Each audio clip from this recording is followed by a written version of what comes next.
Good morning, good afternoon, or good late of the evening.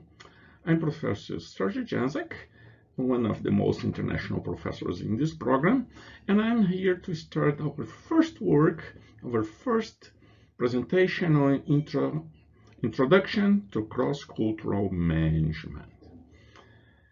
It's a long journey that we'll have. Let's start immediately. Are you ready? Let's go.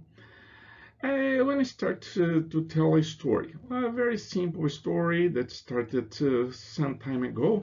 I would say the first time that I went to Japan, the first time I visited there, I did a big mistake that probably most people make when they visit Japan for the first time, at least from the Western community, Western society. I went there for a company, big company, and the first time, the first person that I met him, I stretched out my hand to greet him. And clearly, that's not how greeting works in Japan. I knew that I had prepared for the trip, but my instinct was still to stretch my hand and eventually even hug. Someone, and to this day, I do that even with German friends. I hug them, I shake hands. Originally from Brazil, and in Brazil as well in France, when you greet family and professionally, you often, it's kind of kiss and hug combination. And that's why you kind of be well prepared for when I met everybody. I met my French friends that what I want to do, but that's not what happens in Germany, right? So I rely on my 20 years of living in Brazil and going through the ritual of greetings, always this in the same way. Kicking that habit, losing that is really tricky. Now, see, you can think of all other manners of situations that you encounter also in the organizational circumstances as well in your private life. You might be asked by a colleague for a feedback on something that you did. You might scan a business report for what the most relevant information is necessary. You might want to know that what are the emotions and what situations you can show or not show in one moment. You rely on ritual scripts, what you learn, that you have learned over time.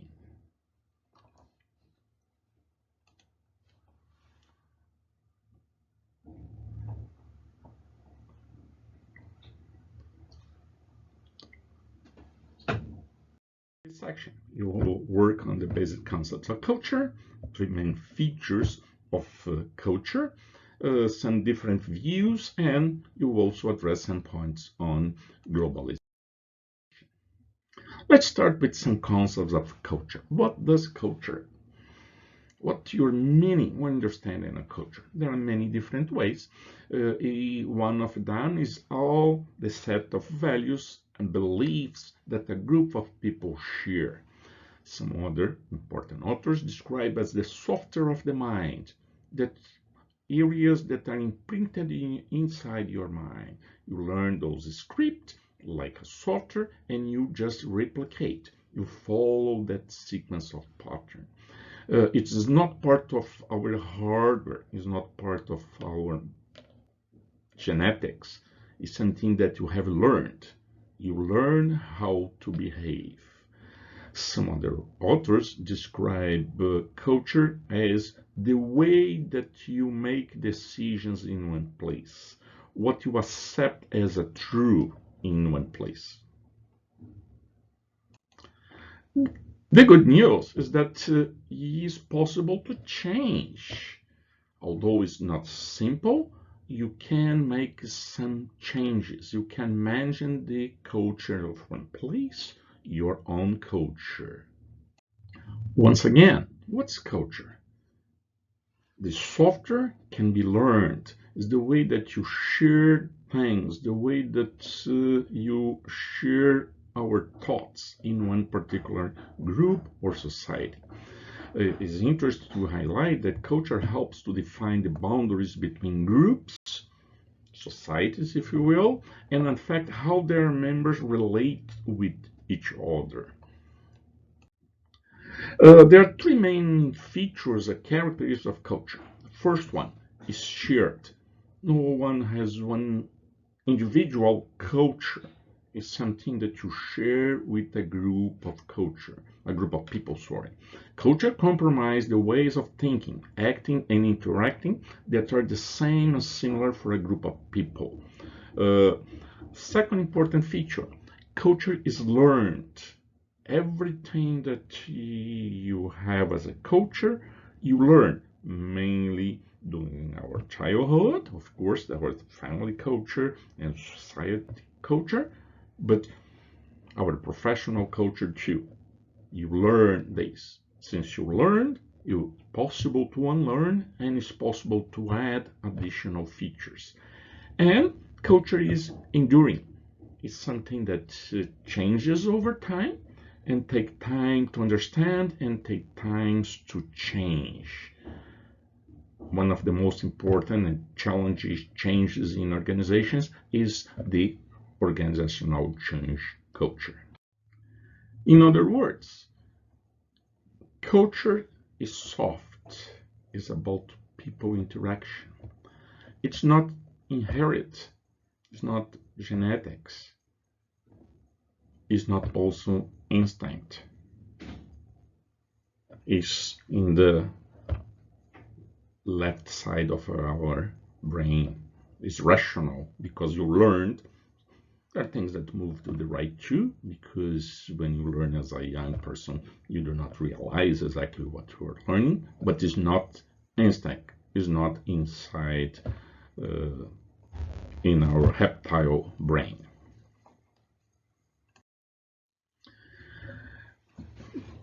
Some other important features to highlight here.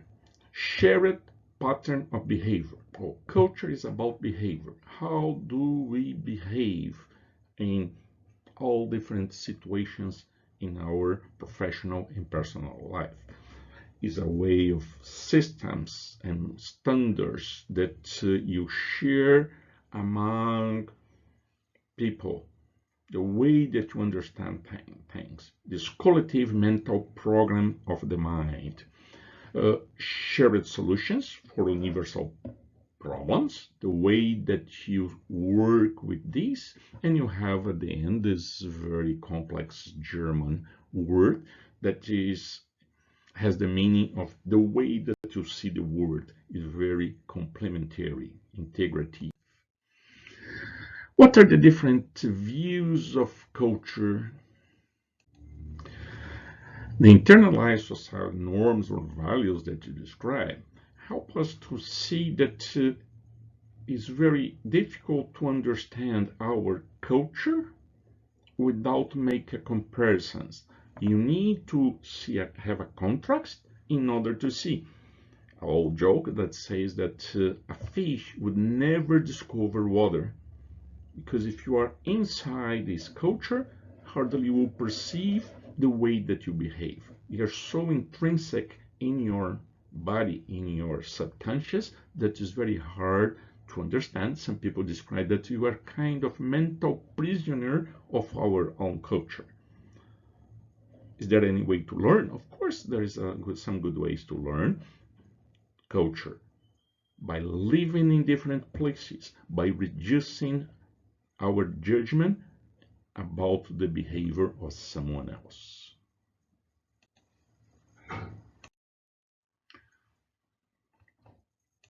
Although I describe as a prisoner or a kind of limitation, on the other side, culture is a very useful way to help us to make decisions. It's a kind of toolbox when you have specific tools that will help to make quick decisions without thinking, and decisions that will be accepted by that group of people that you are talking about, that you are involved. And given this awareness, people are free to choose to make decisions inside the group of rules, norms, standards, beliefs that they have developed. Culture is a multicultural dimensional. It means that you cannot point just on in a linear point. Culture can be national culture, like French culture, German culture, South American culture, can be regional, can be related to a profession that you share some vocabulary, some standards, some rules, can be organizational culture, that how you accept decisions inside a company. As well, you can talk about culture inside one specific family or a kind of subcultures. These cultures can overlap. It's a kind of systems. You can belong to many different systems. Some rules will be applied across those systems, some others will be applied only one specific one.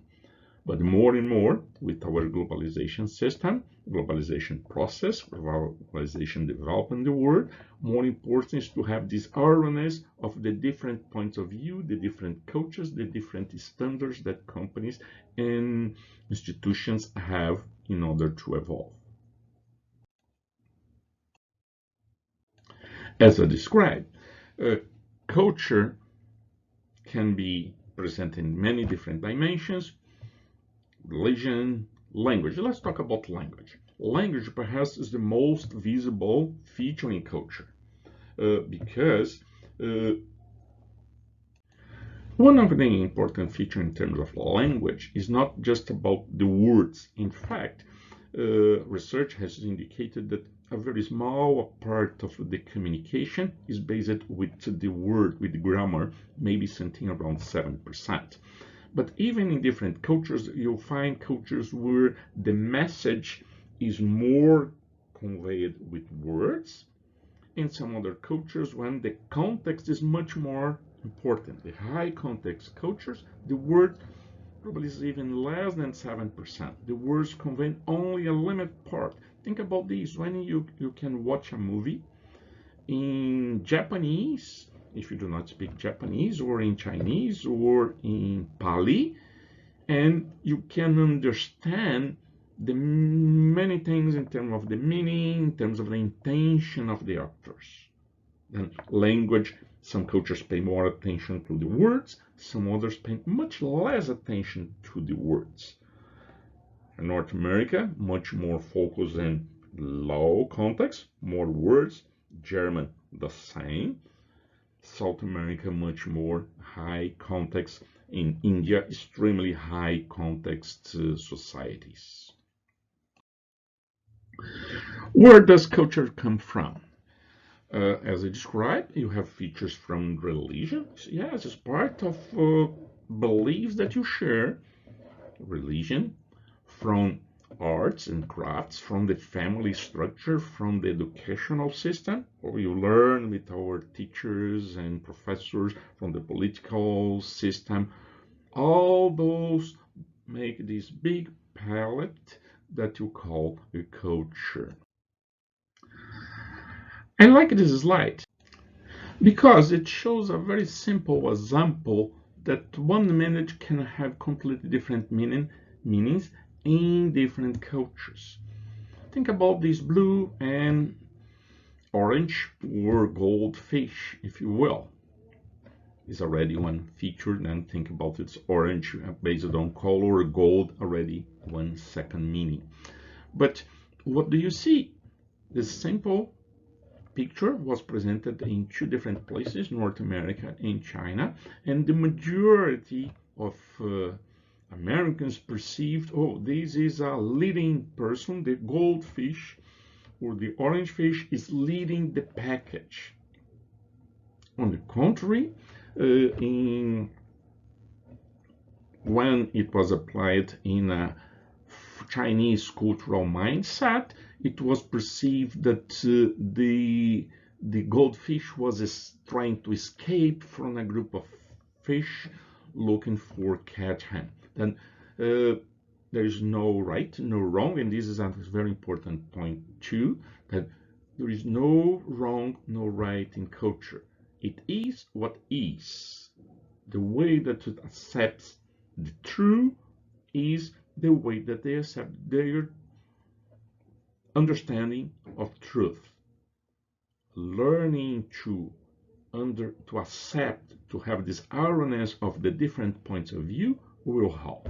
Eventually, you are saying, well, but I'm Chinese and I'm seeing the goldfish leading the blue fish, or vice versa. You are not wrong. You are not better. You are not wrong. Inside every single culture, there is also a distribution. Or maybe you know someone that does not fit so well in your company, does not fit so well in your group of professionals, or do not fit so well in your family. They're not wrong. They are in the corner, on the sides of this distribution of culture. Next slide.